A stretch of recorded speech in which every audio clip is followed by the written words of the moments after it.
BJP के नए राष्ट्रीय अध्यक्ष की खोज तेज हो चुकी है। जेपी नड्डा के केंद्रीय मंत्रिमंडल में जाने के बाद ये बात साफ हो गई है कि अब किसी नए चेहरे को बीजेपी का कमान दी जाएगी। इस वक्त बीजेपी अध्यक्ष की रेस में कई ऐसे नाम चल रहे हैं जो काफी ज्यादा हैरानी भरे भी लगते हैं, जबकि कुछ नामों को लेकर कहा जा रहा है कि उन्हें पार्टी की कमान सौंपी जा सकती है। ऐसे में आइए जानते हैं कि बीजेपी के राष्ट्रीय अध्यक्ष पद के लिए किन चेहरों की सबसे ज्यादा चर्चा हो रही है। जेपी नड्डा को 2019 लोकसभा चुनाव के बाद बीजेपी का वर्किंग प्रेसिडेंट बनाया गया था। इसके बाद जनवरी 2020 में उन्हें फुल टाइम बीजेपी अध्यक्ष बनाया गया, जब अमित शाह को नरेंद्र मोदी कैबिनेट में केंद्रीय गृह मंत्री का जिम्मा सौंपा गया।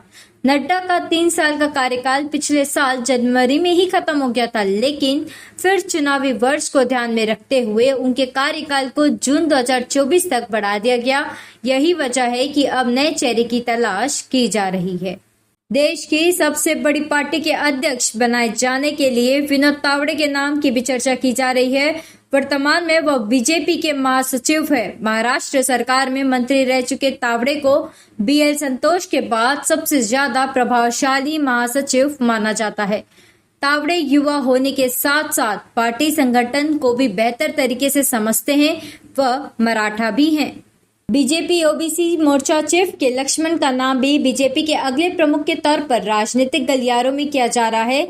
लक्ष्मण तेलंगाना से आते हैं। ये वही राज्य है जहां बीजेपी आंध्र प्रदेश के बाद दक्षिण में सबसे ज्यादा ध्यान दे रही है। लक्ष्मण तेलंगाना बीजेपी अध्यक्ष भी रह चुके हैं। उनके पास आक्रामक होने के साथ साथ शांति से काम निकलवाने की कला भी है। बीजेपी अध्यक्ष की रेस में सुनील बंसल का नाम भी शामिल है, जो वर्तमान में महासचिव है। साथ ही साथ वह पश्चिम बंगाल, तेलंगाना और ओडिशा जैसे 3 राज्यों के इंचार्ज भी हैं। उत्तर प्रदेश के महासचिव के रूप में उनके कार्यकाल ने उन्हें यूपी के राजनीतिक में एक शक्ति केंद्र बना दिया। आरएसएस पृष्ठभूमि से जुड़े होने के बावजूद अगर बंसल का नाम विचार के लिए आता है तो उन्हें पार्टी नेतृत्व के एक वर्ग के विरोध का सामना करना पड़ सकता है। जा रहा है कि राजस्थान से राज्यसभा सदस्य और भैरव सिंह शेखावत के शिष्य ओम माथुर भी बीजेपी के राष्ट्रीय अध्यक्ष बनने की दौड़ में हैं।